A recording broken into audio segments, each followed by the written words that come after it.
அப்பான்னு தான் கூப்பிட எனக்கு அப்பா இல்லங்க. எனக்கு நல்லது கெட்டது சொல்லித்தரைய அப்பா வேணுங்க. அக்கம் பக்கம் அப்பா அம்மா பாசத்தை பாக்குறேன். என் அப்பா கூட இருந்தனால நினைச்சு அழுவுறேன்.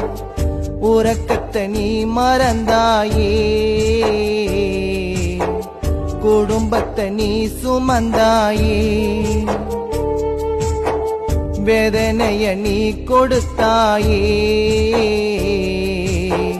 சொல்லாமல் நீ இறந்தாயே. ஒரு நிழல் போலதான் கூட இருந்தாயப்பா, மண்ணில் விதையாகதான் உன்னை புதைச்சோமப்பா. நீ இறந்தாலுமே என்ன மறக்காதப்பா. கதை